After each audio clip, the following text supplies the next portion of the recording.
Hey guys, tonight we drift far from the noise of the world, out to a place where the sea hums softly under a heavy moon, where waves whisper secrets no one remembers, and the stars hang low like sleepy pearls. You're not walking tonight, you're floating. Not fast, just slow and slower still. A gentle pull takes you past tide-polished stones and kelp curtains swaying like underwater lullabies. There's no rush, no real direction, just a liquid hush wrapping around your shoulders like a warm wool blanket, and the cool, salt air filling your chest. You're here to learn a secret most mortals never care about. Because honestly, it's not that exciting. It involves conch shells, dozens of them, all lined up on a shelf, and one very tired demigod named Triton, son of Poseidon, who, against all odds, is not at a toga party but clocked in for his midnight shift. His job? Guarding these magical seashells at night, alone, for eternity. Yeah, you probably wouldn't survive this gig. So before you get comfortable, take a moment to like the video and subscribe. But only if you genuinely enjoy what I do here. And hey, let me know where you're listening from and what time it is. Always love seeing that. Now, dim the lights, maybe turn on a fan for that soft background hum, and let's ease into tonight's journey together. You drift closer, and there he is. Triton, half human, half fish, fully slumped on a barnacle-studded rock. His seaweed tunic's wrinkled, his trident's propped up like it's holding him awake, and in front of him is the seashell shelf. It's not a metaphor. It's an actual shelf made of coral and driftwood, mounted into a seafloor outcropping, bathed in pale bioluminescent light. Each shell glows faintly with its own aura, blue for lullabies, gold for heroic ballads, deep purple for... we don't talk about that one. Triton yawns and picks one up delicately, as if it might bite him. It won't. Not anymore, not since the incident. You see, these aren't just seashells. They're myth-tech artifacts. Part musical instrument, part alarm system, part vibe regulator. The Aegean is a dramatic sea, moody and proud, and these shells help keep it balanced. Their tones soothe storm gods, calm sea monsters, even lull rogue whirlpools to sleep. Each one tuned just right, like aquatic white noise machines, except when they aren't. Like that time a shell accidentally played a war anthem at 3 a.m, triggering a minor skirmish between two migrating schools of fish and a very confused dolphin choir. Triton's still apologizing for that. He plucks another shell from the lineup, taps it against his temple, standard procedure, then places it to his lips and gives a soft, short blow. The sound is almost imperceptible, like the creak of ancient wood, or the sigh of a particularly sentimental clam. Somewhere in the distance, a ripple of calm spreads across the sea. Jellyfish sink an extra inch. Coral polyps take a micro-nap. The ocean relaxes. Triton exhales. Another hour, another shell stabilized. You float a bit closer, trying not to disturb him. He's not scary, just deeply over it. Centuries of unpaid overtime will do that. His eyes scan the shelf. He reaches for a small spiral shell engraved with faint golden glyphs that only glow under moonlight. That one's for melancholy ambiance. He gives it a quick polish on his sleeve, then blows gently. Nothing happens. A pause. Then, very faintly, a sea anemone somewhere starts sobbing. Triton flinches. Too strong, he mutters, twirling the shell like a DJ backing out of a bad track. He slides it into a quieter position on the shelf and mutters something about frequency drift. This has been his job for, well, historians still argue whether it was since the fall of Atlantis or since Poseidon lost a bet with Hades involving a seahorse derby. Either way, Triton's been posted here nightly, watching over the shells while everyone else does. Anything else? There's something peaceful about it though, the stillness, the rhythm, a cycle of sound, silence, and the distant glow of sea creatures who don't know or care about who he is. They just trust the shells to sing the sea to sleep. You hover beside him, quiet as a drifting barnacle. He doesn't see you. Or maybe he does, but chooses not to react. Either way, you feel welcome, as if the ocean has paused its churning just long enough to let you sit with this bored, slightly sarcastic, definitely underpaid sea deity and listen to shells sing night into being. A sudden flicker, like moonlight catching on squid ink, and the mood changes. Triton perks up slightly. He sniffs the water. Something's off. He squints into the dark trench below. It's nothing, probably. A fish hiccup, a bored eel trying to start drama. Still, he adds a touch of hush tone to the next shell just in case. And you? You just float. Sleepy now, watching this slow-motion saltwater ritual unfold in the quietest, most ancient corner of the mythic sea. The shells shimmer faintly. The water sighs. Triton rubs his eyes and hums along with the next tune, off-key but sincere. Somewhere, a sea cow rolls over and snores. Not every myth is about battle. Some are about bedtime. The thing about seashells, especially enchanted ones, is they have moods. Triton learned that the hard way. You're still drifting near him, the water warm and syrupy slow. Triton's reaching for a pale lavender conch with tiny silver barnacles clustered on the rim. This one's labelled, in Poseidon's sloppy handwriting, "Emergency soothing only, do not overblow." Triton, of course, once overblew it. It happened about 100 years ago, give or take a few centuries. Time under the sea tends to stretch like old seaweed. A kelp storm had broken out near Naxos. The sea nymphs were staging a midnight synchronized swimming rebellion. A Triton shell was knocked loose from the shelf. Triton, panicking, grabbed this very one and gave it the full-lung blast of a worried demigod. The resulting sound, a deep wailing lullaby, reverberated across the Aegean like Poseidon's sad playlist had been leaked to the entire ecosystem. Dolphins cried. Fishermen passed out at their nets. Someone's pet squid clung to a sea cave and refused to let go for 3 weeks. Worst of all, the sirens. Oh, the sirens. They heard the conch's melancholy drone and assumed someone had out-sirened them. Big mistake. That night they swam to Poseidon's palace and filed a very polite but extremely passive-aggressive complaint. Triton was grounded, which in sea terms meant assigned permanent nightshell duty. Not that he minds much anymore, it's just that the shells, they remember. This one in particular rattles slightly when he touches it, like it's still holding a grudge. "Relax," he mutters to it now. "You were too dramatic anyway." He places it back with a tiny sigh.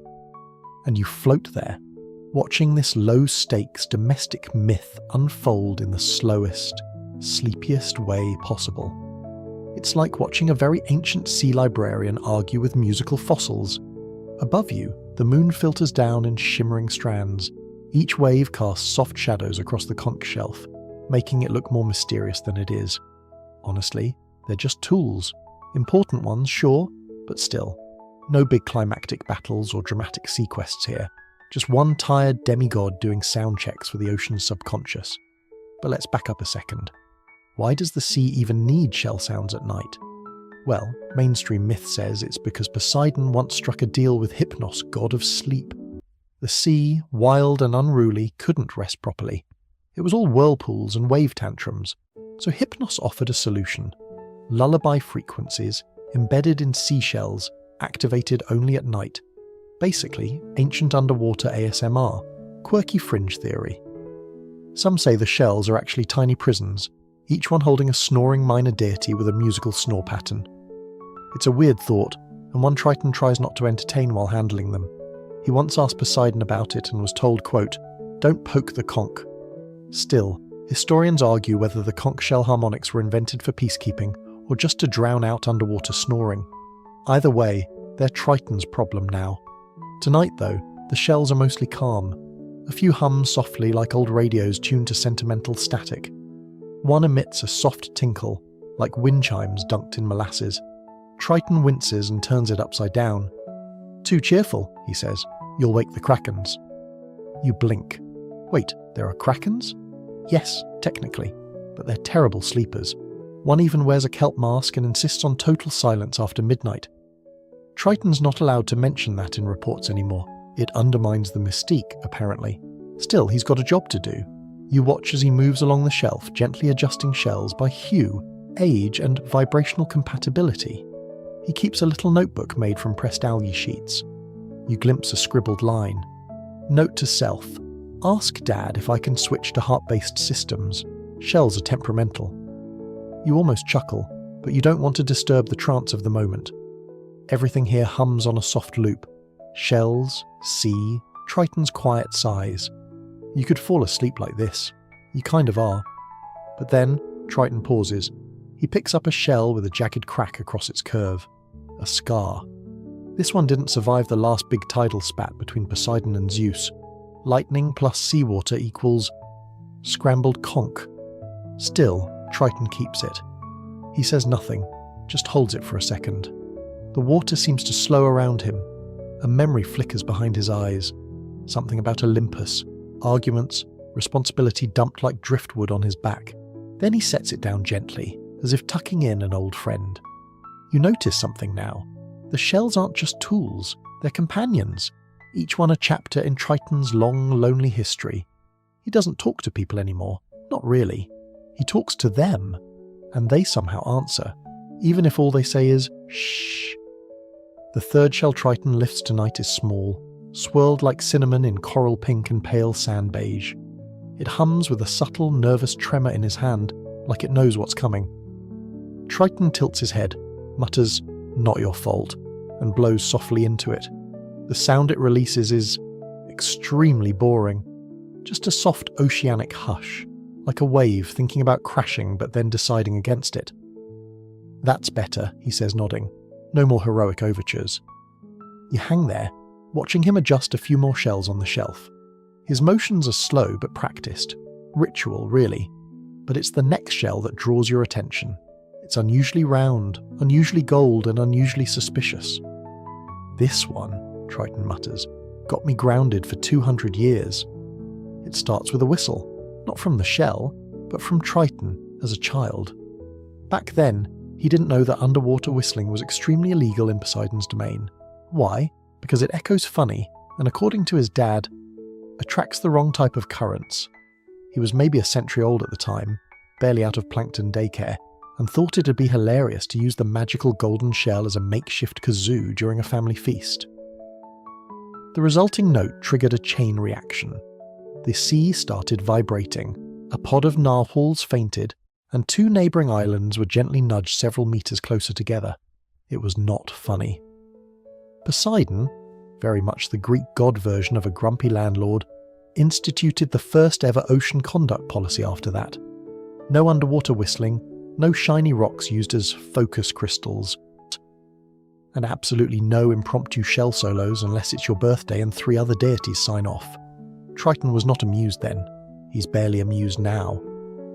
As he recalls the rulebook his dad passed out, etched on waterproof slate, laminated in squid ink, he mutters under his breath, "Still don't know what was wrong with shiny rocks." You're inclined to agree. They sparkle, they're fun, but that's just how Poseidon operates. Petty, powerful, and, if we're honest, a little dramatic. The historians still argue whether Poseidon's obsession with ocean order was divine strategy, or just deep-seated insecurity after that one time someone called his beard kelp adjacent. Either way, the rules stuck, and Triton became the rule enforcer, though nobody gave him a cool title like Shellwarden or Wave Whisperer. Nope, just Triton, like a customer service rep for the ocean's ambient noise. He grumbles now, repositioning a handful of shells that have slid out of alignment. One of them purrs faintly. Another releases a series of bubbles that smell faintly of sea cucumber. "False alarm," he mutters, sniffing. "That's just the drama shell." This is the part of the night when boredom starts to seep in. He's inspected the outer shelf. The inner tier still awaits, of course. Those are the emotionally complex shells. Ones that need specific moonlight angles or gentle affirmations whispered before use. You glance at them and note the signs. Handle with melancholy, ask permission first, and do not mention sea urchins. You float back a little, taking in the broader scene, the quiet rituals, the shell-by-shell attention. There's something comforting about the predictability. Every shell has its night, every tone its time. It's like a bedtime playlist for the ocean, curated by a guy who, honestly, just wants one decent nap. But napping's not in the cards, not for Triton, because somewhere nearby, something glows too bright. Triton narrows his eyes at a conch emitting a vivid green shimmer. He sighs. "Someone's trying to manifest a storm again," he grumbles. "Probably a teenage demigod, or a Scorpio." He lifts the shell carefully and gives it a small shake. A sound escapes, half sigh, half scolding. Somewhere in the distance the water temperature cools half a degree, and a gust of wind above the surface immediately thinks better of itself. Another crisis gently averted. It's strange, watching all this. The sea, this vast, ancient, mythic thing, is kept balanced not by war or prophecy, but by one tired guy rearranging glowing seashells like a sleepy librarian shelving late-night returns. And you're here for it. You're the only witness tonight. Maybe the only one in centuries who's seen this moment unfold with such stillness. The seashells don't care. Triton barely notices, but for a second the ocean holds its breath, and you're part of it. A gentle pulse hums through the water, the shells settle. Triton stretches, vertebrae clicking like snapping shrimp, and mutters to himself, "Still better than Atlantis plumbing maintenance." You'd ask what that means, but your eyelids are heavy, and the shells are whispering again. Just barely. Just for you. Triton shifts on his barnacled perch, letting his tail flop lazily in the current. You notice he's fidgeting with a sea snail pendant around his neck. Nothing fancy, just a smooth spiral shell on a bit of braided eel thread. He fiddles with it when he's irritated, which is often. Tonight, though, the gesture feels more pensive. "Mum almost left once," he says out loud to no one in particular. "You, a fish, maybe just the shells." Over a sea slug. You blink. Wait. What? Oh yes. Amphitrite, sea goddess, queen of the ocean, and long-suffering wife of Poseidon. Myth books paint her as serene and ethereal, but don't be fooled. Amphitrite had precisely zero tolerance for nonsense, and the sea slug incident, prime nonsense. You glide closer as Triton exhales the story like a bubble trail of frustration and fondness. It started when Poseidon, in a rare mood of mischief, which usually meant someone was about to get turned into an animal, tried to impress a group of visiting river spirits with what he called his cutting-edge ecosystem upgrades.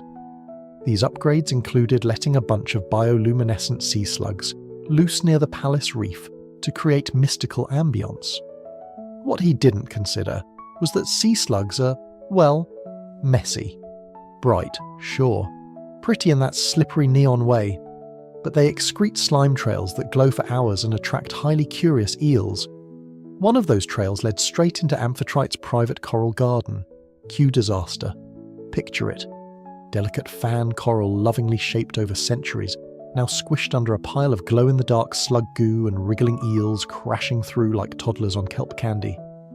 Amphitrite didn't scream. She didn't shout. She packed her favourite pearl combs and announced very calmly that she was taking an indefinite surface break. Historians still argue whether she actually left for a week or just hid in the Mariana Trench with a kelp tea and a book of Medusa's poetry. Either way, Poseidon panicked. Triton, just a teen fish at the time, had to scramble to cover palace duties. That meant managing not just the shells, but also tide rotations, dolphin choir rehearsals, and putting a stopper on the whirlpool generator Poseidon kept leaving on spicy. He learned responsibility fast, too fast, and maybe, just maybe, a little resentment crept in. Because while Dad was apologising with overly dramatic sea storms and fish-shaped apology clouds, Triton was left sweeping up after bioluminescent gastropods. "Still can't get the slime out of the throne cushions," he mutters now, squinting at a dusty corner of the shell shelf. "It's weird, isn't it?" You always imagine gods and sea deities as being above this kind of domestic squabble. But the ocean is just like any home, full of personality clashes, odd relatives, and someone forgetting to clean up after summoning glowing slugs. As Triton continues his rounds, you notice his movements soften, less grumbling, more thoughtful. He picks up a conch shaped like a spiral galaxy, its surface dark and velvety. "Mum's lullaby shell," he murmurs. He doesn't blow it. Not tonight. He just holds it a while. You hover there, lulled by the ambient hush. The conch shelf pulses with sleepy energy. Everything glows a little less brightly. Even the squabbling shrimp behind the reef seem to have paused. And then, from somewhere deeper in the trench below, a faint ripple. Triton tenses. "Don't be a slug," he says out loud. You think he's joking. You hope he's joking. But you know what lives down there. No one does. Not even the Kraken wants to hang out in that trench. It's where old sea myths go to nap. Where retired sea nymphs host book clubs no one survives. It's fine. Probably.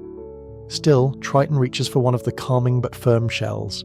It emits a sound like someone gently arguing in harp tones. The ripple fades. A soft grumble returns to silence. Triton chuckles once. Guess they didn't like the harp setting. You both relax again. He rests his elbows on the shelf and gazes up through the water toward the distant rippling moon. For a moment you see a softer version of him, the overworked caretaker with bags under his eyes and algae stains on his cuffs, who still remembers his mother's voice and sorts seashells like they matter. Because maybe they do. Maybe the ocean doesn't need wars and gods fighting and big dramatic arcs. Maybe it just needs one person, fish person, who shows up every night and listens, who doesn't ask for glory, who just makes sure things don't fall apart. The shells shimmer, the current hums, and Triton? He smiles, a small, salty smile. You keep floating. Drowsy now, the weight of the water is warm around your limbs. You think you'll remember this. Not the dramatic bits, the quiet ones, the parts where the world didn't end and nobody yelled and someone just quietly held everything together with one sleepy breath at a time. Triton leans back on his elbow, cracking his neck with a sound like two sea urchins shaking fins. The shells are still humming their lullaby chorus, gently weaving the water into smooth slow-motion ribbons. You drift a little, mesmerized by the repetition. Shell, shelf, shift, repeat. But just as you start to zone out completely, Triton lets out a sigh heavy enough to stir a nearby barnacle. Mermaids were supposed to help with this, he grumbles. Not really to you, more to the surrounding kelp. But they left after the second orientation meeting. You blink yourself a little more alert. Mermaids? There were mermaids on the payroll? Yes! Once upon a myth, mermaids were deeply involved in administrative ocean affairs. Long before they started haunting sailor ballads and cover art, they were efficient, clipboard-wielding saltwater civil servants.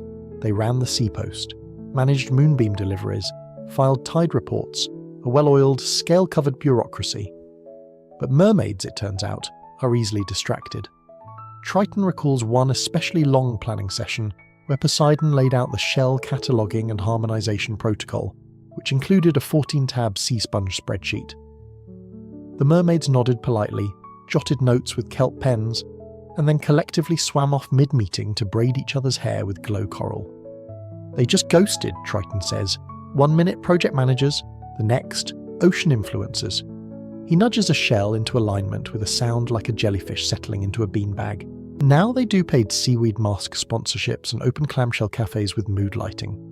Historians still argue whether mermaids abandoned their duties due to natural wanderlust, or whether the Atlantis Council tried to tax their shimmer quota.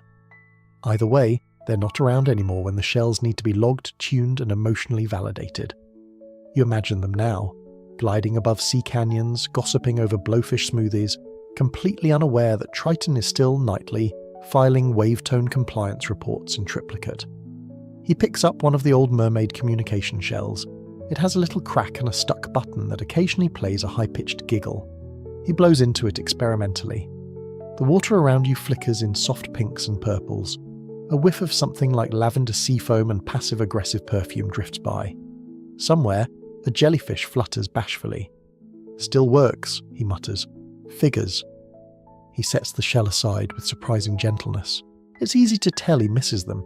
Just a little. The camaraderie, the sarcastic commentary, the fact that at one point he could share night shifts instead of carrying them solo like an oceanic customer service rep doomed to endless hold music. Still, he shrugs it off. They're better at opening oyster bars anyway. That part's true. In their absence, mermaids cornered the coastal food trend scene. Half myth, half hipster. You've never seen shellfish served with such irony. Back at the shelf, a moody bass rumble drifts in from the deeper shells. Triton taps one gently. It sounds like a foghorn yawning. Another emits something suspiciously close to a gossip-laced sigh. You tilt your head. He smirks. Ocean's chatty tonight. Triton explains that most shell frequencies are subtle, but some double as underwater communication relays, like a damp Twitter feed. News, rumours, sea creature misadventures, all drift in via shell harmonics. That's how he knows what's going on without ever leaving his shelf. Tonight's updates include: a baby sea dragon got stuck in a kelp knot, again. A rogue nymph has opened a pop-up poetry reef. Someone, somewhere, saw Medusa at a seaweed spa. Triton sighs. I told her exfoliation doesn't work on curses. You laugh quietly, but no sound comes out. The sea absorbs it before it reaches your ears. That's how deep the quiet goes down here. It's the kind of quiet you could wrap around yourself, a sleepy blanket stitched with waves and shell murmurs. Still, Triton listens to the gossip, the murmurs, the old stories that drift across myth like forgotten bubbles. He doesn't judge, just files them away. Another seashell picked up, breathed into, judged by tone and mood and weird subaquatic feng shui. You float lower now, just beside the base of the shelf, watching tiny shrimp dance around his tail like it's their moonlight recital. He doesn't notice. Or maybe he does, and he's just letting them have their moment. There's no rush in this place, no big plot twist. Just a constant murmur of waves and whispering shells. And Triton, still there, still watching over the sea's sleep playlist while the rest of myth moved on. The shells are humming again, but this time with a tone that's off. Not dangerous exactly, just a little too upbeat for midnight. Triton leans closer and adjusts one shaped like a tiny spiral tower. "Calm down," he mutters. "This isn't a daytime anthem." The shell shivers slightly, as if trying to sneak in one last chorus. Triton gives it a look that could curdle jellyfish milk. The tone subsides. You watch from your drifting perch, halfway between curiosity and sleep. There's something new about his movements now, more alert. Less ritual, more suspicion. "I've seen this before," he says to no one. "Shells getting too peppy. Usually means something, forgot it was bedtime. You wonder what could forget such a thing when the entire ocean is singing lullabies. Turns out, a lot of things. Krakens, leviathans, ancient sea dragons, sea monsters, the A-list kind. But tonight Triton's thinking smaller. Forgotten creatures of myth still lurking at the edges of the map. You know the ones. Labelled in half-faded scrolls as "Here be mild inconveniences," like the tide serpent of Samos, famous for coiling itself into whirlpools just to see if boats would notice, or the snore beast of Euboea, which historians still argue over. Was it a giant clam, a sleepy eel, or a mythologized sea sponge with anxiety? There's also the lesser-known bloop worm, a gelatinous creature that once caused an entire underwater council meeting to be cancelled due to ambient squelching. Triton hates dealing with them, not because they're dangerous, they're not really, but because they're unpredictable, like forgotten background characters trying to make a comeback in a myth nobody asked to reboot. Last time I had to play the Chimera lullaby just to settle a sea cucumber that thought it was a kraken, Triton says, shuffling through the mythic calming shell row. Do you know how hard it is to imitate a chimera snore on a conch shell? You do not. But based on his expression, it was rough. He picks up one shell and blows into it gently. The tone that emerges is slow and echoing, like the sea itself is taking a nap mid-sentence. Somewhere in the distance, a ridge of coral sighs. Still, the memory lingers in the current. Sea monsters, you see, don't follow linear time. Some of them wake up in the wrong era. Others forget who's in charge. And a few, like the oceanic hypnosphinx, try to recite riddles to passing fish and sulk when no one answers. Tonight, none of them show. But Triton remembers. He always remembers. One time, a sea hydra wandered into the reef during a night shift. It wasn't violent, just loud. Every head wanted a different bedtime story and two of them insisted on interpretive dance. Triton had to sync 4 shells at once, each tuned to a separate frequency of ancient sea lore. One for drama, one for tragedy, one for slapstick eel mime, and one just to keep the kelp from unravelling. "I still can't listen to harp solos without flinching," he mutters. You smile, just a little, then drift closer as Triton sorts through a row of shells labelled dormant entities only. They glow faintly, each linked to a long-forgotten mythic beast, most of whom are hopefully asleep for good. He holds one up. It's shaped like a dragon's tooth, etched with waves. This one belonged to the driftworm, a colossal creature that used to migrate with the tide like a living current. "They say he swallowed a lighthouse once," Triton says, "but he lit it from inside, so polite?" Quirky fringe theorists believe the driftworm never left, just became a current so slow that even time gave up on it. Some argue that entire oceanic lullabies were invented just to keep that thing snoozing. You don't see it, but you feel it. That slow, ancient presence somewhere beneath, far deeper than your dreams reach. A reminder that the sea isn't just water, it's memory, and forgetful memory wakes unpredictably. So the shells keep playing, The vibrations continue. Triton adjusts a few final notes, letting the frequencies blend like a seafloor symphony for invisible beasts and forgotten myths. And that's the secret, isn't it? The monsters don't need taming. They need remembering, acknowledging. A bedtime song whispered just loud enough for their old sleepy hearts to hear. Because once they're forgotten completely, they get loud. Triton finishes the row, taps one final shell like a sleepy doorbell and leans back. Okay, he whispers, mostly to himself. Nobody stirred. Crisis, officially boring. You exhale, unaware you'd been holding your breath. All is quiet again, except for one small shell, softly leaking a tune that sounds suspiciously like a lullaby for misbehaving squid. Just in case, he murmurs, leaving it alone. And you float, weightless and drowsy, letting the sea rock you gently like a myth that never made headlines, but still matters. Triton wipes his hands on a kelp cloth, the kind that always feels a little damp, even underwater. He reaches for a gleaming blue conch near the centre of the shelf, one of his favourites, though he'd never admit it. It's delicate, patterned with tiny grooves that pulse gently in the current like a heartbeat. He taps it once, and the shell emits a soft, dreamy tone, somewhere between a yawn and a harp string. This one, he says, is for melancholy low-tide nights. You float closer as he holds it up like a wine glass at a forgotten banquet. It's called a mood shell. Not the most imaginative name, but fitting. Every shell in the collection has a purpose. Storm tamers, lullaby spreaders, emergency alert harmonics. But the mood shells, they're a bit different. They react to the emotional state of the sea.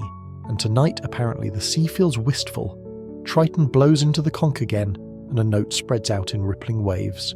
Not powerful, not bright, just gentle. A sound made of memory and moss, of lonely coral towers and moonlight sliding down kelp fronds.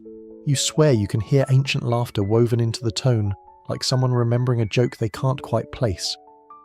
Each shell's got a feeling, Triton explains, setting it into a shallow groove carved just for it. This one's homesick, that one's romantic. That one over there, pure drama, never shuts up. You glance at the so-called drama shell. It's faintly glowing magenta and seems to be sighing to itself like a sea opera singer who never got a solo.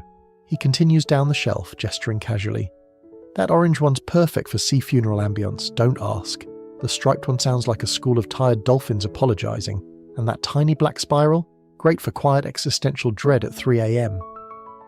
You snort softly, if snorting is possible in seawater.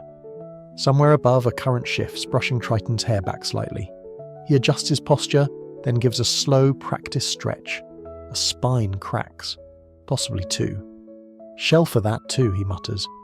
You float just above the collection now, watching the way the shells gently pulse in place, reacting to the mood of the moment. You realise Triton's not just sorting objects. He's reading the sea like a mood ring. Every shell is an emotional tuning fork for the deep, and sometimes they respond to his mood.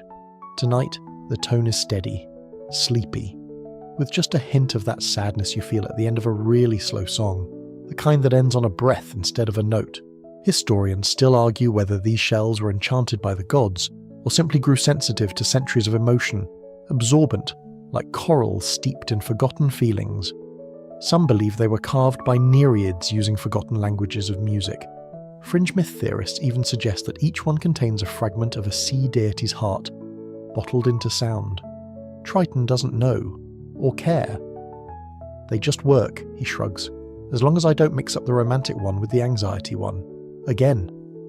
Apparently he once triggered a midnight bioluminescent jellyfish flash mob by accidentally playing a seductive shell too close to mating season. Whole reef lit up like a love confession, he says with a haunted look. The shells don't just make noise, they influence mood. The ocean is sensitive like that. A gentle tone can soothe an entire trench of cranky squids. A wrong note can start a week-long sea turtle grump off. The shell for worry is stored upside down just in case. And Triton? He remembers them all. He moves like a sleepy conductor tuning the tide, one note at a time. Not for praise, not for glory, just so things stay quiet enough to sleep. You watch as he gently picks up a spiral shell with faded paint and a dent near the base. "Old Faithful," he says softly. "The nap shell." He raises it to his lips, and with a breath, you feel the world exhale. The sound rolls through the water like velvet. No excitement, no urgency, just a thick, lulling murmur that feels like your eyelids growing heavier with each note. Coral polyps retreat slightly. A cluster of shrimp slowly sits down. Even the sea stars seem to blink more slowly. You glance at Triton. He's not looking at the shells anymore. He's watching the sea, not like a ruler or a guard, but like someone watching over a very large, very sensitive child who just needs a little coaxing to sleep. And maybe that's what this is. Not just a night shift, not just music, but a nightly lullaby for a restless ocean. Triton sets the shell down. "Still my favourite," he murmurs. The sea is utterly still now, like it's holding its breath. You drift in that weightless pause with Triton, who stretches his back with a groan that sounds like a reef complaining about tourists. Then, without warning, the shelf tilts slightly. Not physically, but emotionally. You feel it before you see it. A shift in tone, an invisible ripple in the water. The shells react by dimming just a little. Not in panic, in resignation. It's time for the worst part of the job. Triton groans again. Yep, it's night shift hour 4. The worst part. Not because monsters show up. Not because the ocean gets rowdy. No, because nothing happens. It's the hour when even the glowfish fall asleep. When jellyfish blink slower than tectonic plates. When coral snores. Yes, coral snores. Historians still argue whether this is a biological feature or Triton's imagination, but either way it's adorable.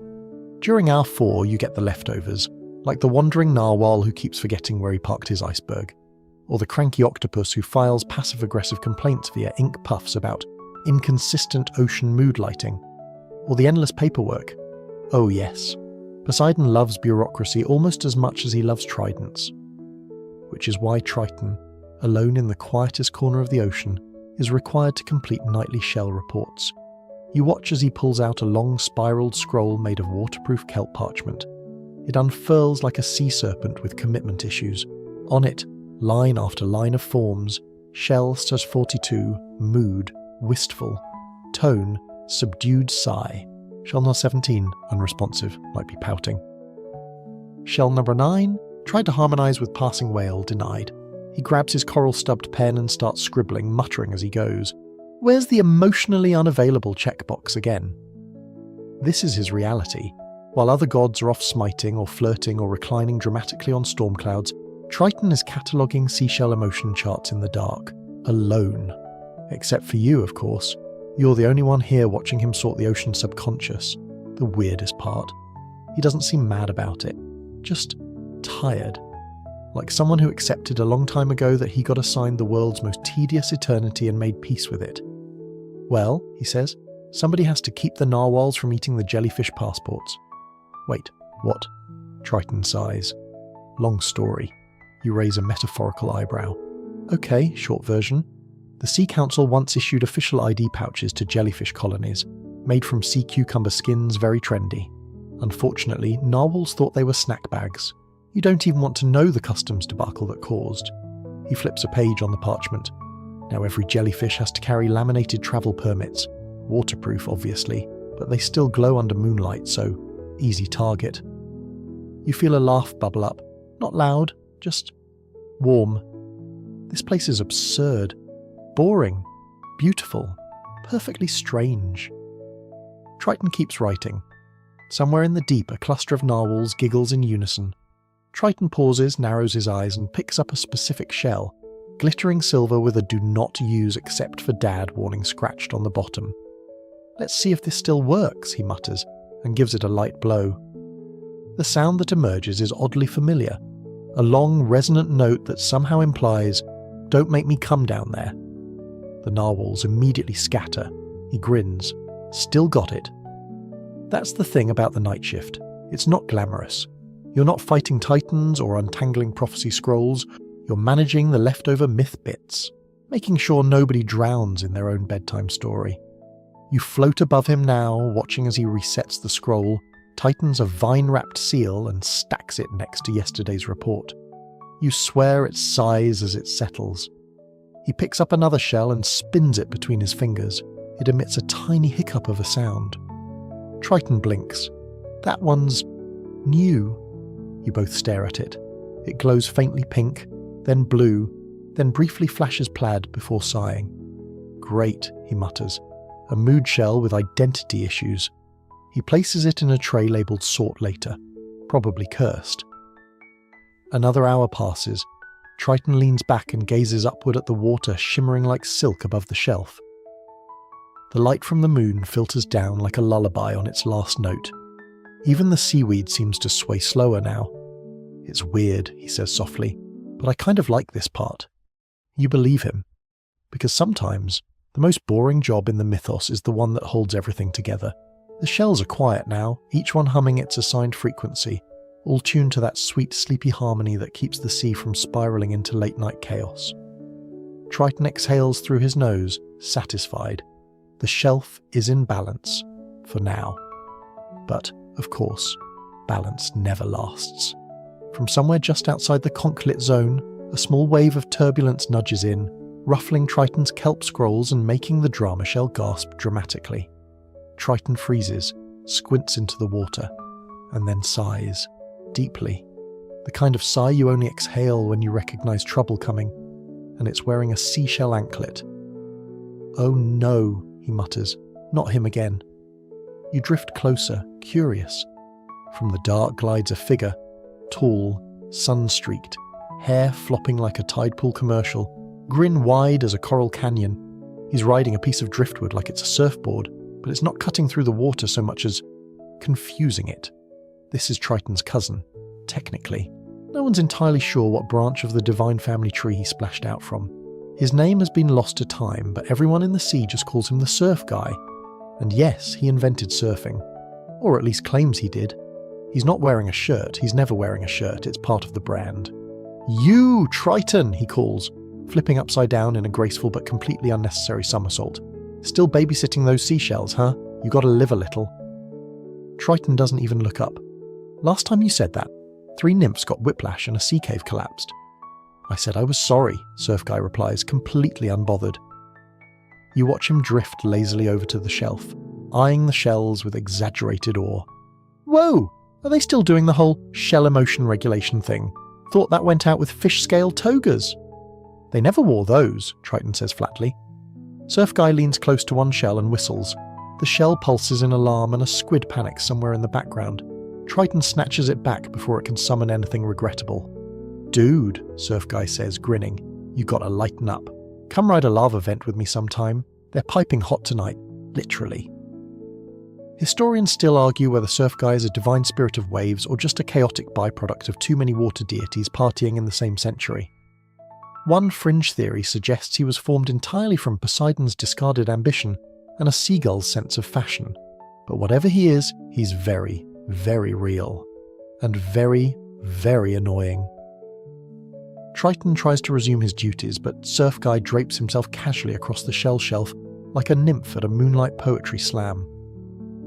So hey, remember that time we tried to ride the tsunami? No, Triton says quickly.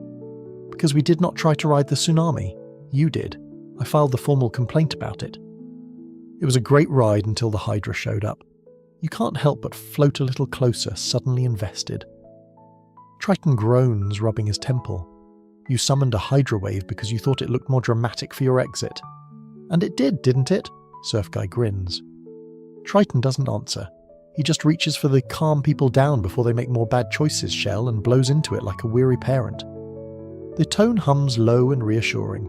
Surf Guy visibly relaxes. Whoa, that one's good. Real chill. You ever think about bottling that? Like ocean incense or whatever? No, Triton says, because I have responsibilities. Surf Guy rolls his eyes and does another slow flip through the water, leaving a trail of harmless sparkles in his wake. You're not sure if they're magic or just vanity glitter. He finally waves a lazy goodbye. Alright bro, shell you later. Triton does not respond. He just watches him vanish into the current, one final sparkle drifting behind like a sigh. Silence returns, the shelf settles. The ocean resets. Triton looks at you.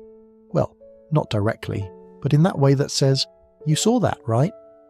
"Every family has one," he says, mostly to the conch shelf. "Ours just happens to be hydrodynamic and allergic to quiet." You float in agreement. The surfboard demigod may be a distraction, a walking oceanic cliché, but he reminds you that not every myth is noble, some are just ridiculous, and yet, here in the lull of the deep sea, even chaos has its bedtime. Triton lifts the soothing shell again, gives it a final blow, and the water cools. Somewhere out there, even Surf Guy will drift off, probably while mid-ramble about lava-tube jacuzzis. For now, the sea is calm, and the shells are still in good hands. The ocean settles again. You're drifting just above the shell shelf now, barely stirring the water. Triton is leaning back with his arms crossed, staring into the dark like a bouncer at a concert for barnacles. He's not checking for sea monsters, he's listening. The shell shelf is quiet. Too quiet. Triton raises an eyebrow. "Where's the gossip shell?" You blink. The what now? He pulls open a small drawer tucked under the lowest shelf. Inside, a collection of strange, lopsided conchs, sea stone receivers, and one suspiciously pearlescent abalone dish covered in tiny crab etchings. He pulls out a lavender-speckled shell, hums into it, and waits. Nothing. Then, a tiny chime, like two shrimp sharing a secret. And then the floodgates open. The gossip shell starts babbling at full tide. Bursts of song, half-sentences, and whale-toned whispers tumble out. The kind of fragmented news that only makes sense to someone fluent in deep-sea, passive-aggressive tone. Triton tilts it toward you. "Want to know what the dolphins are saying?" "Yes, obviously." He listens. "Apparently a siren got kicked out of her book club for plagiarizing Homer. Again." You stare. "Oh, and some fish are mad at the jellyfish migration path because it throws off their aesthetic." Ocean gossip is very specific. Triton shrugs. This shell pulls chatter from dolphin pods, whale choirs, eel murmurs, and the occasional squid haiku. It's not an official duty, but Triton checks it every night. Not for drama, though there's always drama, but because it helps him know if the sea is sleeping well. When the gossip's petty and low stakes, things are fine. When it gets dark and cryptic, that's when the real work begins. Tonight, it's relatively mild. Someone's arguing about coral zoning rights. A passing manta ray insists it saw a glowing trident but won't say where, and Poseidon apparently was spotted yelling at a jellyfish in front of a sargassum audience. Triton snorts. Classic dad. You try to imagine it. Poseidon, lord of the sea, scolding a jellyfish who is, by design, 85% squish and 100% not paying attention. It feels accurate. Historians still argue whether Poseidon actually attends ocean events anymore, or if his appearances are elaborate projections powered by seafoam and mild narcissism. Fringe mythologists believe he's been semi-retired since Atlantis filed a complaint about excessive divine noise pollution. The truth? Hard to say. But Triton knows better than to expect help. He's here every night, alone, listening to the ocean whisper about its own absurdity. "Here's one," he says, cupping the gossip shell. "Some scallops are holding auditions for a musical. Working title, Clamlet." You blink. It's their fourth rewrite. Last time the oysters refused to share the stage. He sets the shell down and smiles faintly, like someone who forgot to laugh for a few centuries and just remembered how. You drift in silence for a moment, the kind that settles deep into your bones. Then another chime from the shell, this time lower, more urgent. Triton's smile fades. Uh-oh. He brings the shell to his ear again. Whales are reporting a change in current song rhythm. Something's disrupted the chorus. He stands up. For the first time tonight, you see him alert. Triton grabs the shell for long-range harmonics alignment, gleaming black and silver conch etched with old wave glyphs. He blows into it. The sound is low, steady, and full of ancient pressure. It echoes down the sea lanes like a soft foghorn soaked in tea. All around you, fish twitch slightly. The reef leans into the note, then it passes. Triton listens again, a pause, then normalcy. He exhales. Okay, false alarm, probably a narwhal karaoke attempt again. You're starting to realise most of this job isn't saving the sea, It's stopping the sea from embarrassing itself in front of gods and ancient monsters. He places the shell back and nudges the gossip shell one last time. A final whisper escapes. "Did you hear about the sunken message in bottle number 4? Triton smirks. "Yes. And no, I'm not reading it. Last time it was a love letter to a sea sponge. You imagine it now. A bottle drifting through centuries, bumping into rocks, finally landing at Triton's feet, and inside, a confession of love to something with no ears and questionable romantic potential." He shakes his head and settles back into his station. The gossip shell goes quiet. So does the sea. You float closer, just near his shoulder now. Not intruding, just observing. Because in this sleepy corner of myth, where gods forget to check in and monsters sleep through their alarms, there is still one caretaker tuning the world like a bedtime playlist. And part of his job is knowing when to listen. The water's gone glassy again, not calm, still. That kind of midnight stillness where even the bubbles seem to pause mid-float, unsure whether to rise or wait for further instruction. Triton's movements slow, ceremonial now.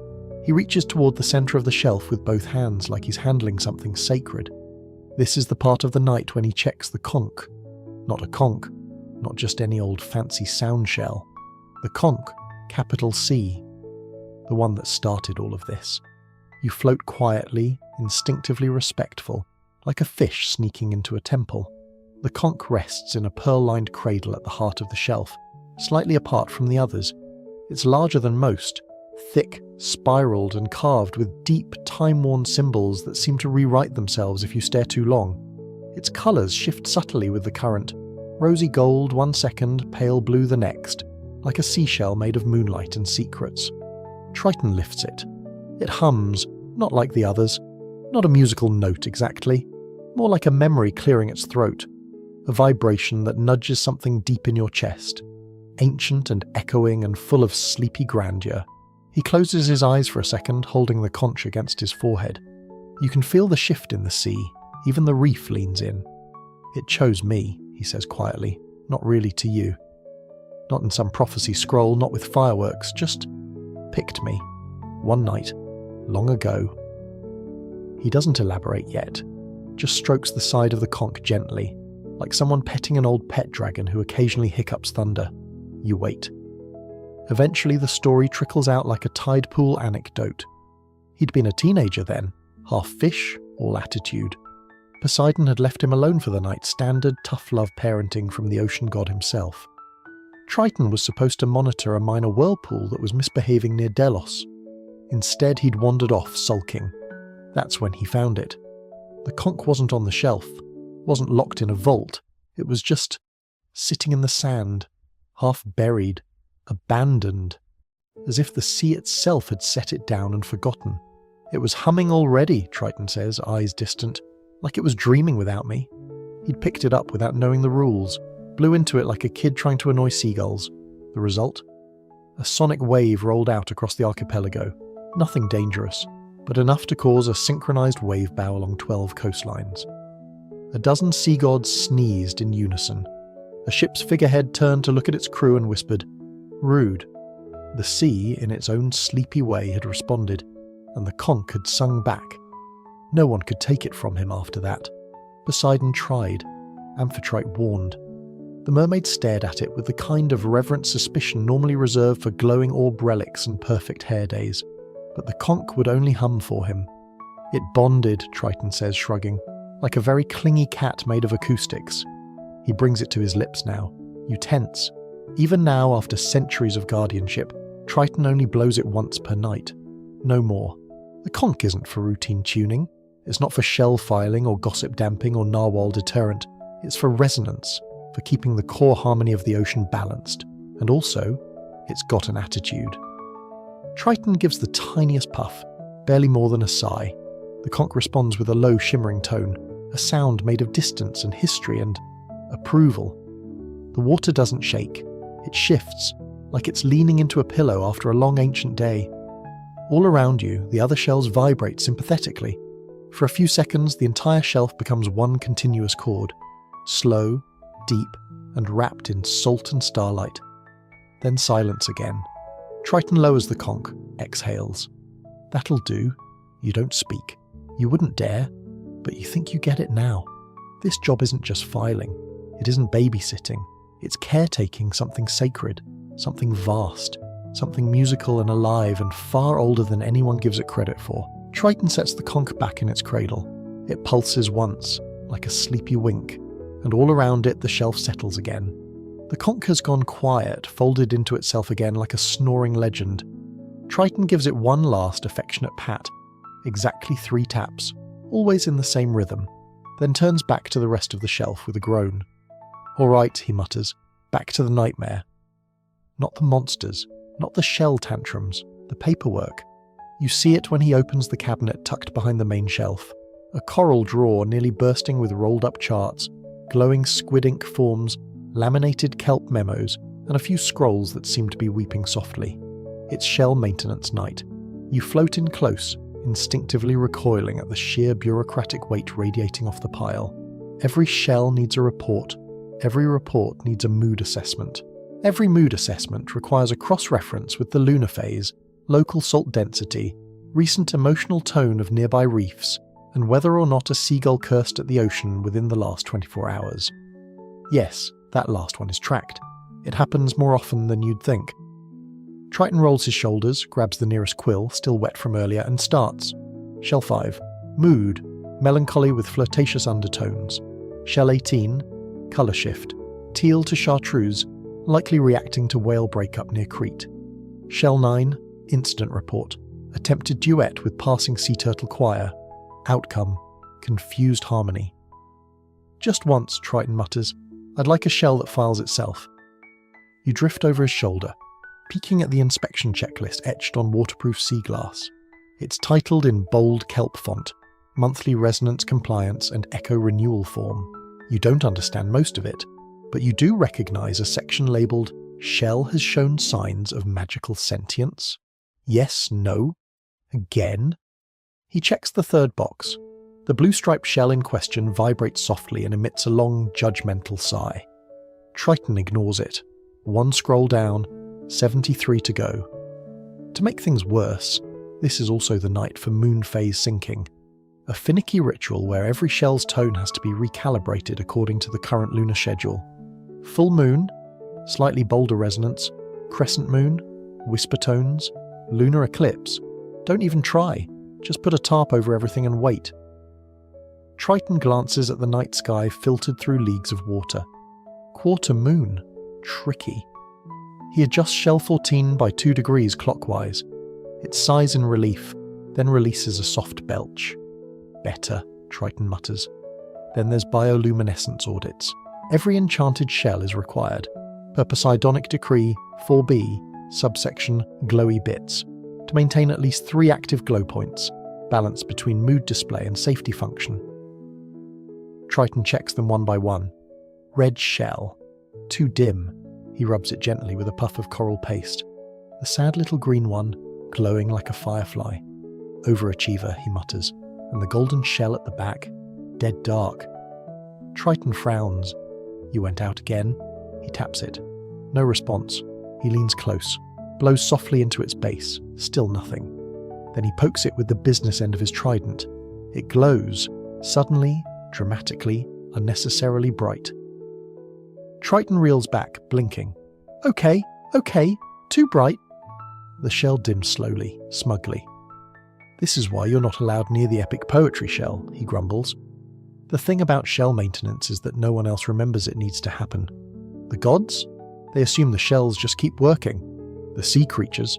They just enjoy the ambiance. Even Amphitrite, sharp as she is, used to call it that thing Triton does to feel useful. But without it, the shell frequencies drift. Songs bleed into one another. Calm shells get anxious. Lullaby tones start overlapping with heroic battle hymns.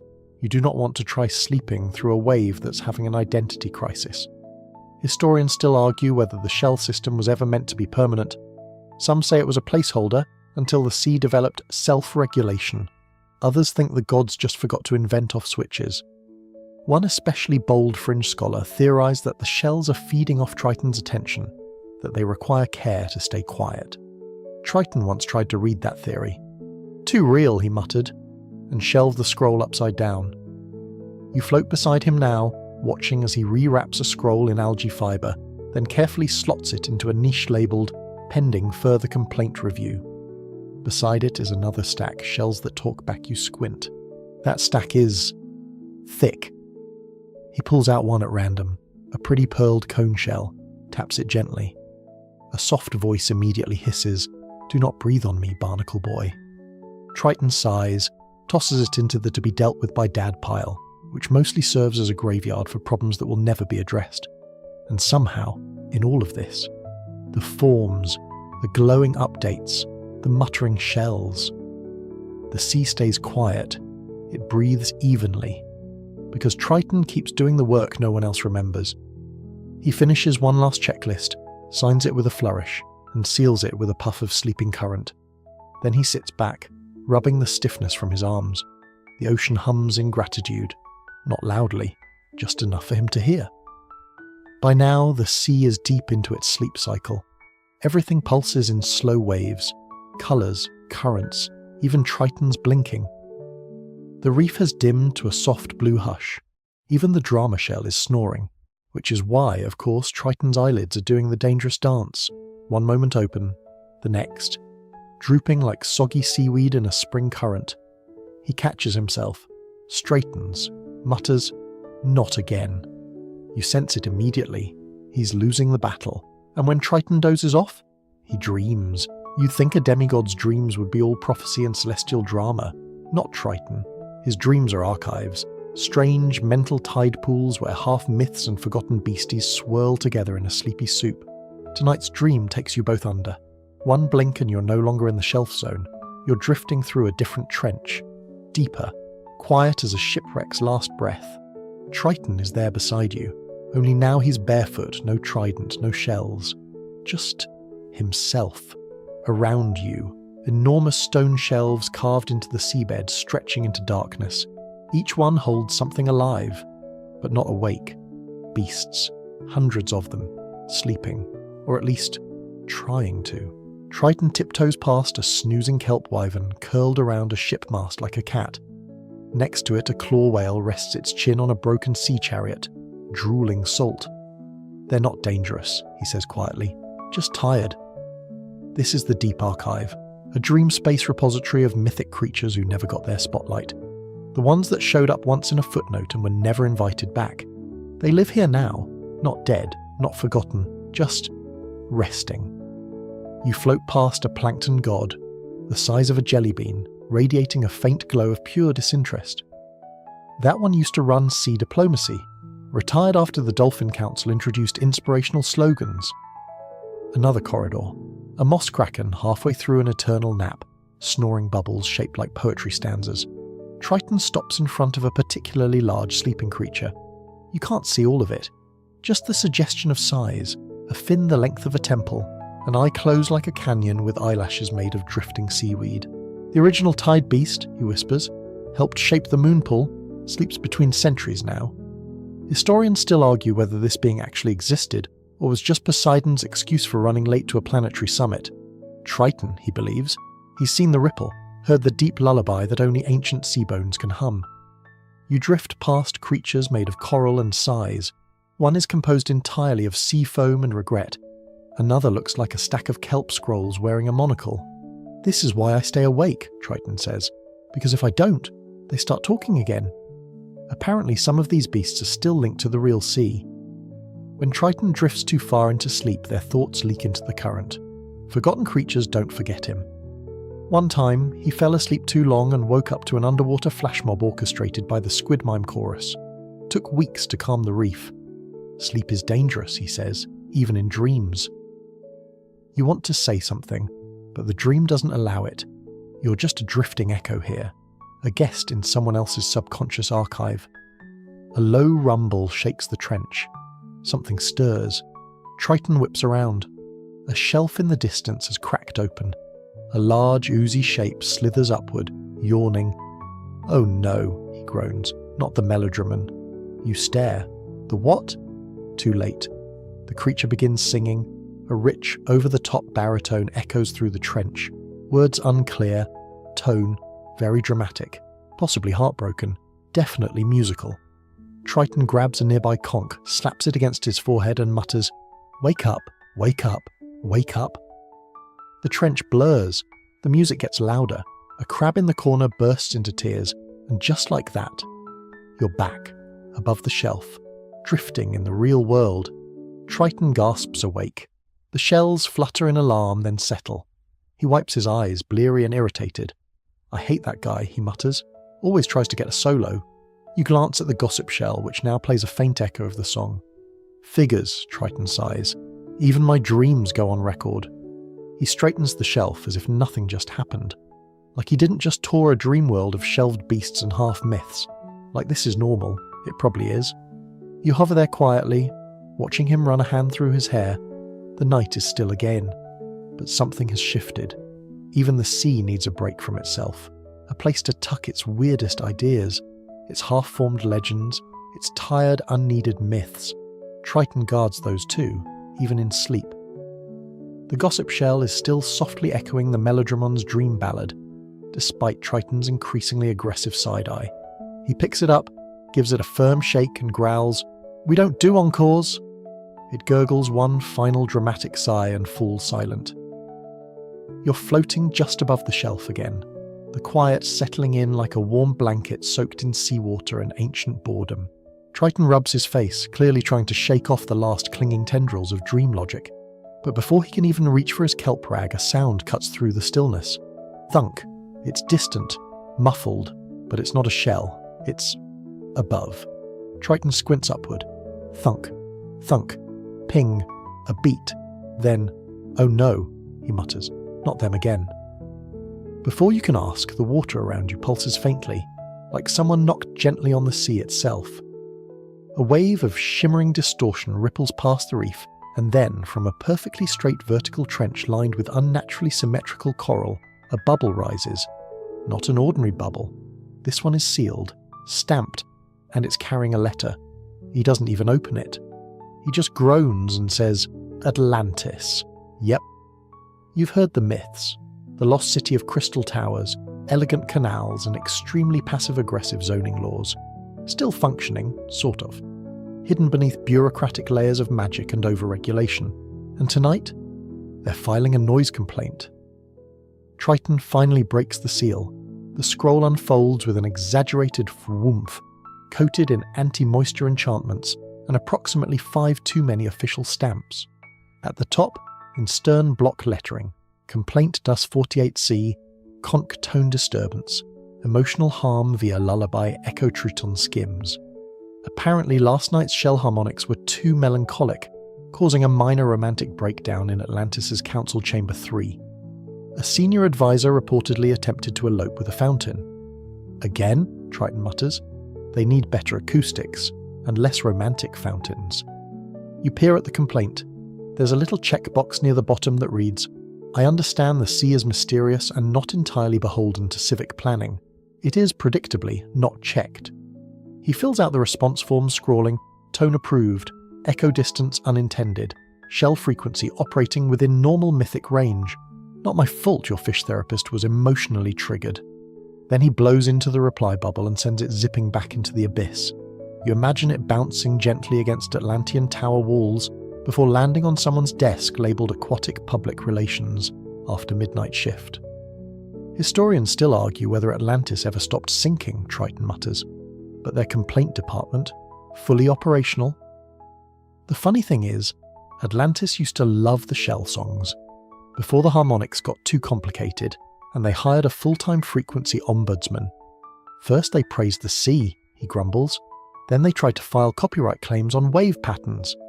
You try to picture an Atlantean in robes and coral spectacles angrily scribbling about over-emotional sea tones and nearly drift into a giggle. But beneath the sarcasm, you sense something else in Triton. Exhaustion, yes, but also affection, like someone who still sends postcards to a childhood best friend who won't text back. Atlantis used to hum with the sea, now it files forms about it. Triton looks at the conch, the real one, the big one. They'd hate that, he murmurs. He considers blowing it again, just to be petty, just to rattle their fountains. But he doesn't. Instead, he adjusts a few smaller shells, tweaking their pitch a half whale song down. The tone softens, gets just a little sweeter, like a lullaby that knows it's being monitored. "Let them complain," he says. "It means they're still listening." You float beside him in the silence that follows, hearing nothing but the soft fizz of water pressing in around the shelf. And then, from the trench below, a tiny iridescent bubble floats up and pops against Triton's elbow. No scroll, no stamp, just the sound of a single Atlantean giggle, distant and shy. He smiles. "Council intern," he says. "She gets it." The sea doesn't forget. Even its most stubborn cities still hear the music, even when they pretend they don't. The night stretches on, and the sea has reached that soft, pillowy stillness where even the fish seem to glide slower, as if not to disturb their own reflections.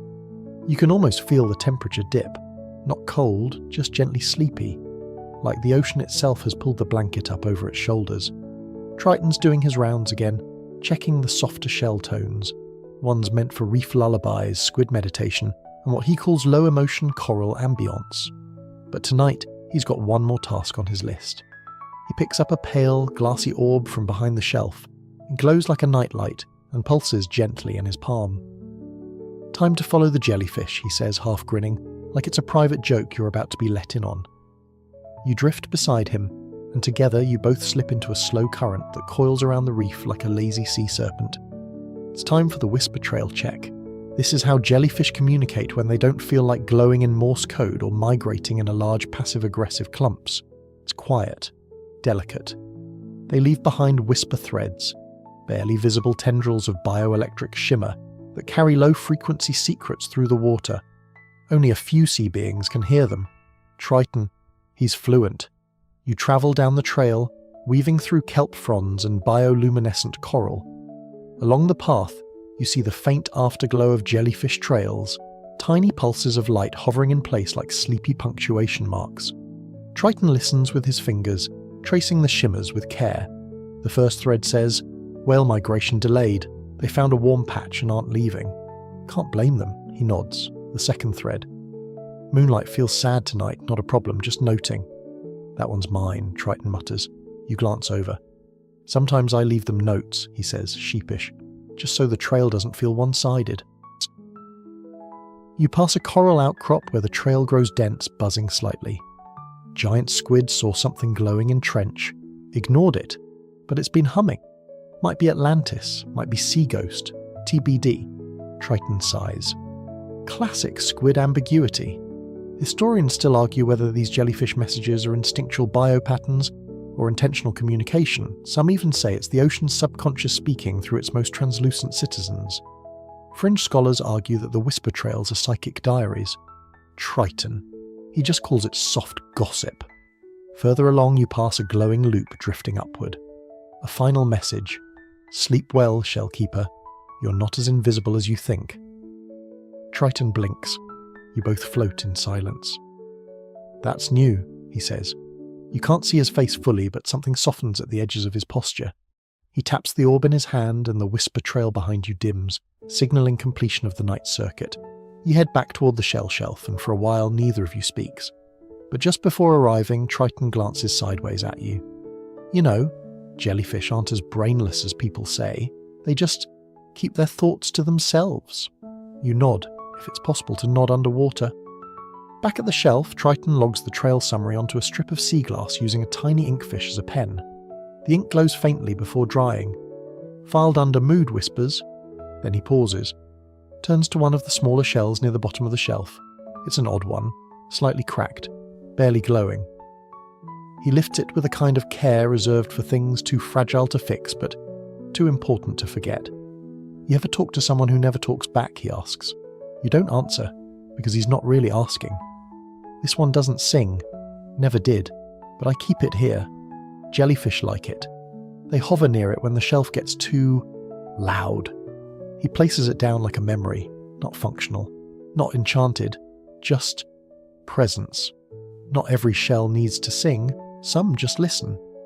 And that, Triton seems to believe, is part of the ocean's rhythm too. He leans back on the rock, shell inspections finished for now, and closes his eyes, but just for a second. "I'll rest when the reef forgets my name," he murmurs. But the reef remembers. The jellyfish remember. So do you. The shells are quiet. Triton's notes are filed. The reef is snoring. You'd think that means the night's wrapping up, sliding into its final dreamy stretch. But then Triton squints at the shelf. His brow furrows. He counts. Again. You watch the exact moment his stomach drops. 1, 2, 3, 35, 36. He stops, looks again. 35. He goes still. Then he turns to you, not panicked, but with the expression of someone who just realised they've lost their phone and their wallet and their last shred of emotional stability all at once. The conch is missing. Not the conch. The one in the cradle is safe. No, this is one of the tuned shells. A big one. Shell number 7. Steady tides and unspooling thoughts. Used for ocean-wide emotional regulation and, very specifically, to keep kelp forests from getting tangled in their own feelings.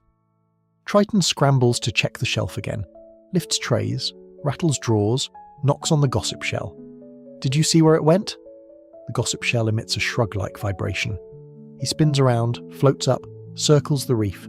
Missing conch, he mutters. Missing conch? This has happened exactly one other time. It was a Tuesday. It's always a Tuesday. You follow close behind as he begins a gentle sweep pattern, calling softly into the current. Shell 7, if you're sulking again, I'm not mad, just disappointed. No answer. He checks beneath the coral desk, behind the sponge stack, even opens the side pouch of his satchel where he once accidentally left a shell for 6 weeks and it learned how to sulk in octaves. Nothing. Then he goes very still, looks at the conch cradle, then down into the trench. "Oh no," he breathes, "don't tell me it rolled." You both peer over the edge. Below, endless black, the kind of trench that holds ancient eels, forgotten sea treaties, and possibly that sock Poseidon lost in 431 BCE. Triton pinches the bridge of his nose. You ever try chasing a sentient musical seashell that doesn't want to be found? You shake your head. Don't. But he doesn't have a choice, because if the shell isn't found and reset by sunrise, its frequency might destabilize, and when that happens, the ocean won't panic, it'll just spiral. Emotional undercurrents will tangle, coral will get testy, tides might run backwards just to prove a point, and worst of all, the kelp. If they get overstimulated, they twirl. You don't want to know. Triton grabs a tracking shell, a sleek spiral engraved with old oceanic script, and breathes into it. It glows, hesitates, then pulses in one direction. You follow, down, into the deep. Not the mythic deep with monsters and ancient ruins. This is the boring deep. The inky, damp, unremarkable deep where sea cucumbers do yoga and barnacles hold small, silent arguments. You descend past sleepy trenches and embarrassed sea fans until the tracking shell buzzes faintly, and there it is, shell 7, just sitting on a rock, looking guilty. It doesn't glow, doesn't hum. It's pulled itself into its shell, a full emotional shutdown. Triton floats closer, gently picks it up and says, with the tenderness of someone who's done this too many times, "You okay, buddy?" The shell makes a tiny apologetic ping. "Ran off again, huh?" It pings again, this time in a slightly more melodramatic key. "You know you're important, right? I can't keep everything together without you." It hums faintly. He holds it close. "No one gets replaced, all right? You're part of this." You float beside him, watching a grown demigod emotionally negotiate with a seashell, and honestly, you feel better knowing he does. Back at the shelf, he sets shell 7 gently in its usual spot and places a coral pebble next to it. Its comfort rock. It purrs. Crisis averted. Again, no monsters, no storms, just a runaway shell with anxiety, and a sea god who took the time to go after it. That's the kind of myth they never write down. Triton slumps back into his usual perch, arms crossed, tail lazily flicking in the current. The conch is recovered, the reef is calm again, and the drama shell is humming quietly to itself in what sounds like a minor key of apology. All is quiet, but not for long. "All right," Triton says, squinting into the darkness beyond the reef shelf. "Time to interrogate the clams." You tilt your head. "The what now?" He sighs. "Standard protocol. Anytime a shell goes missing, I'm supposed to check with the local clam cluster for witness statements. He makes air quotes in the water. Spoiler, they're useless. You follow as he drifts toward the shallows, where a loose circle of giant clams sit embedded in the seafloor like gossiping sea furniture. They're big, each the size of a decent chariot, with rippling lips and sleepy expressions that somehow radiate deep disapproval. "Ladies," Triton begins, nodding solemnly. The clams say nothing. They just gape. Slightly. Then close. Then gape again. "They've been like this for centuries," Triton says. Open, close, supposedly thinking." You float closer to one. She's got barnacles in her eyelashes and a pearl lodged in her hinge. You think she might be asleep. Triton taps her shell gently. "Hi.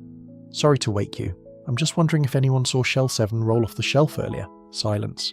Then a slow, squishy clunk. "She says check the eels," Triton translates. "She always says that."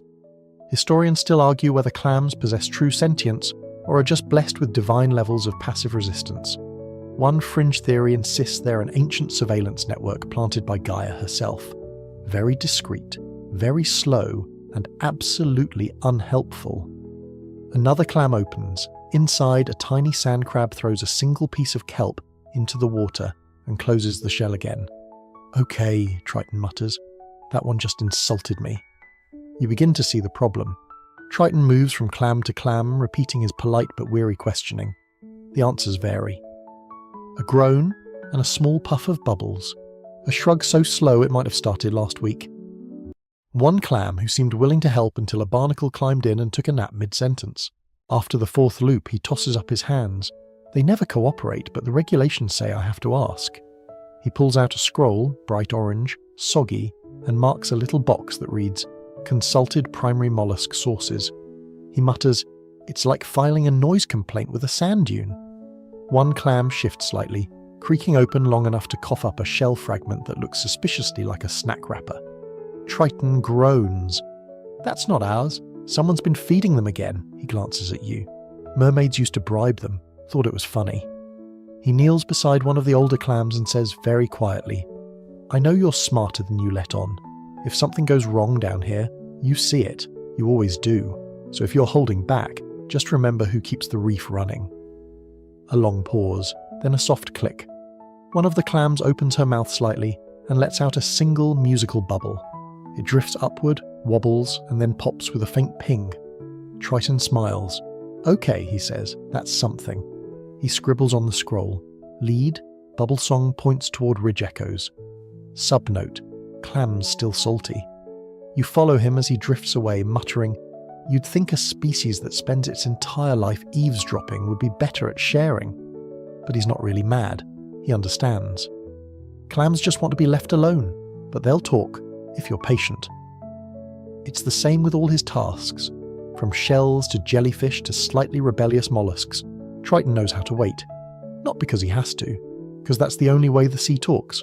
It won't shout, it won't chase you. It whispers in kelp, sighs through clams, mutters in bubble trails. You just have to listen long enough. And maybe, when the sea knows you're listening, it tells you things it's forgotten how to say out loud.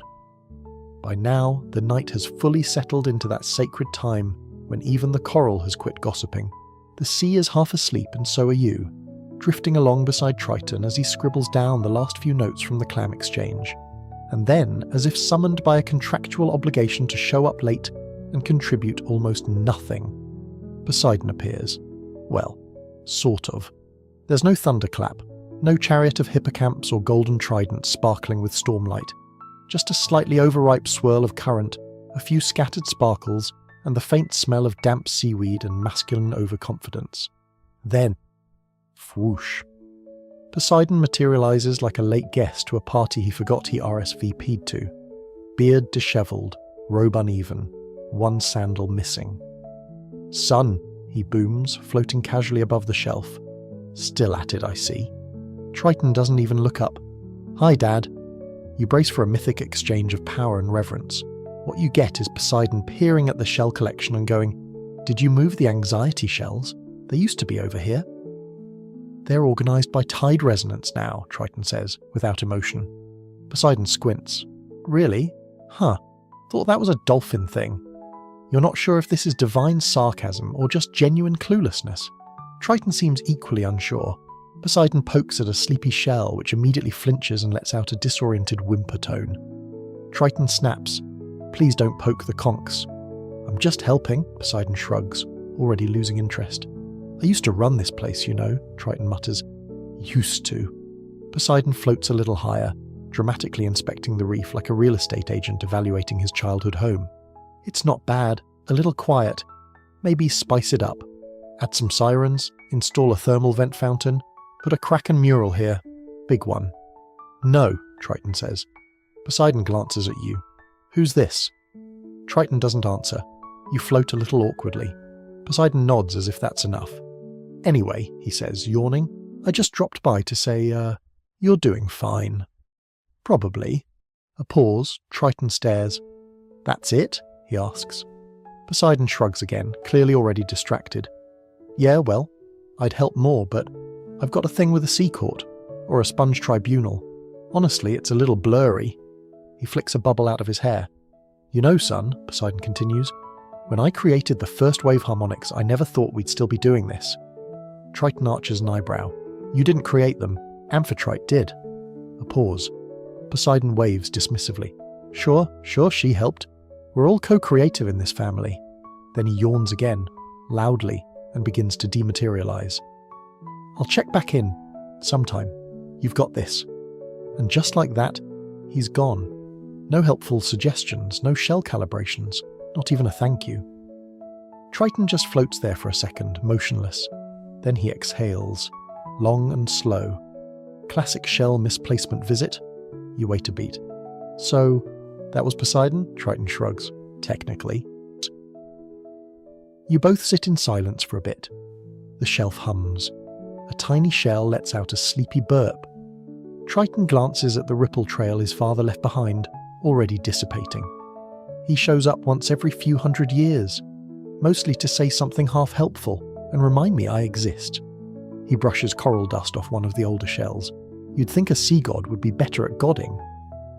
But there's no real bitterness in his voice, just tired fondness, like someone who's long since stopped expecting miracles from family and started appreciating the rare occasions when they even remember to call. You settle beside him again as he resumes his rounds, smoothing vibrations, sinking tones, ignoring the godly glitter left behind by his dad's dramatic exit. Because this is his, and he doesn't need Poseidon's approval to know it matters. After Poseidon's glitter trail has fully dispersed and the reef has re-exhaled into its usual hum, Triton returns to his post like nothing happened. No comment. No dramatic sigh. Just one quick swish of his tail and a sideways glance at the gossip shell, which dutifully remains silent, probably scared it'll tattle. You're hovering close now, lulled by the rhythm of this place. But Triton pauses. He stares at the shelf. Something's different. You look too, and that's when you see it. The conch, the missing one from earlier, the runaway with kelp-related anxiety. It's back, just sitting on the shelf like it never left. Casually nestled between shell 11, soft regret, and shell 13, midnight kelp jazz, glowing faintly in the moonlit shimmer. Triton doesn't speak right away. He floats toward it slowly, like you'd approach a cat that has wandered home covered in glitter and claiming nothing happened. He picks it up gently, gives it a cautious sniff. It hums softly in his hands, the tone somewhere between guilt and don't ask. Triton squints. Where were you? The shell purrs. You swear it purrs. Triton raises an eyebrow and blows into it just lightly. A ripple of sound drifts out. Not broken, not off-key, just changed. Wiser, maybe, or better aligned. The melody has a subtle complexity now, like a chord with an extra note tucked into its folds. It vibrates across the reef and you feel it in your bones, gentle, full, steady. Triton nods. Okay, he says, you needed a walk. The shell pings in agreement. It doesn't offer explanations, just returns to its place with that same sleepy confidence the sea itself carries, the kind of confidence that doesn't bother justifying a brief existential disappearance.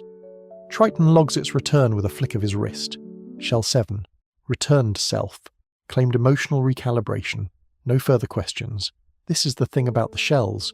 You can blow into them, catalogue them, sync them with the moon's rotation, and document their moods. But sometimes, they have their own inner tides. The old sea texts used to say, the shells listen more than they speak. But the truly ancient scrolls, the ones scribbled on eel hide and buried under 10 miles of silt, suggest the reverse. The shells choose when to answer. You can't help but wonder where it went. Into the deep? A trench temple? A forgotten reef of contemplative manta rays? Triton doesn't ask. He knows better. He simply tucks a tiny piece of polished coral under the shell as a welcome back gift and moves on.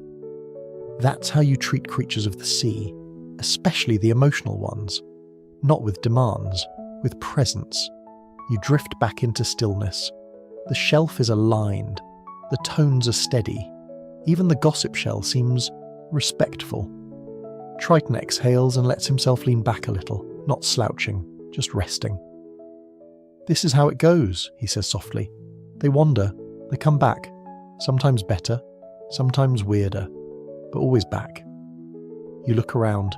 Every shell on the shelf is glowing now, faintly, synchronously, and for the first time all night, Triton isn't fixing anything. He's just listening, and so are you. Because this isn't a dramatic ending. No final note, no thunder, just a returned shell, a reef exhaling, and the ocean sleeping again under a sky no one ever really looks at from below. Which is why Triton does. Because even the sea needs someone to welcome its pieces home. The shelf is full again. Every shell in its place. No dramatic hums, no sulking, no vanishing acts. Just a subtle alignment of tones so perfectly quiet that they nearly disappear into the background. Triton doesn't say much. He doesn't have to.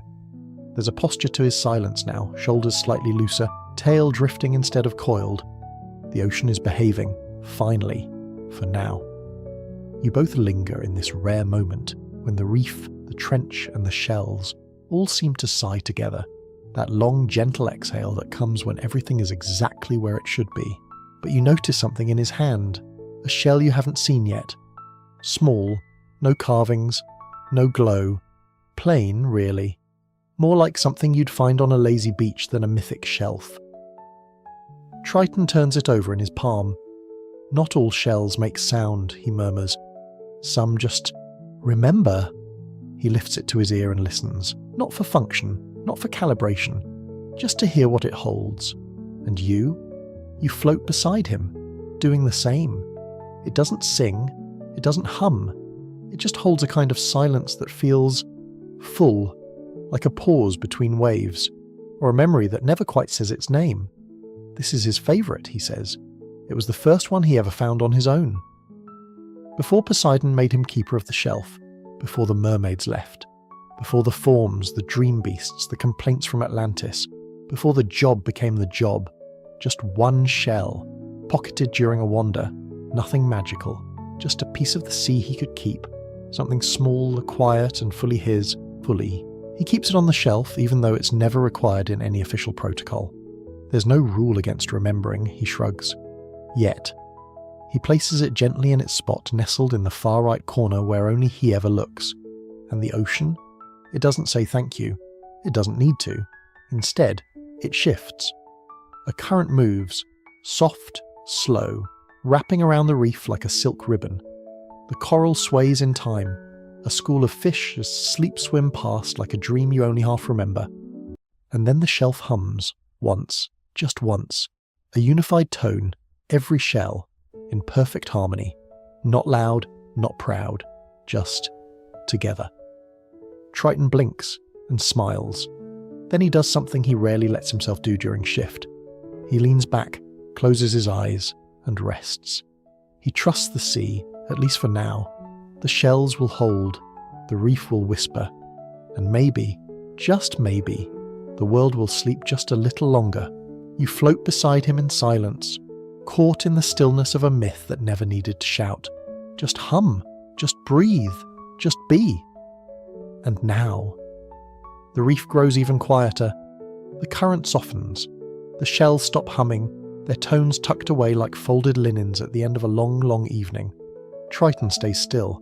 The sea moves around him, not in tides or waves, but in the gentle way a lullaby loops when no one's listening. His eyes remain closed.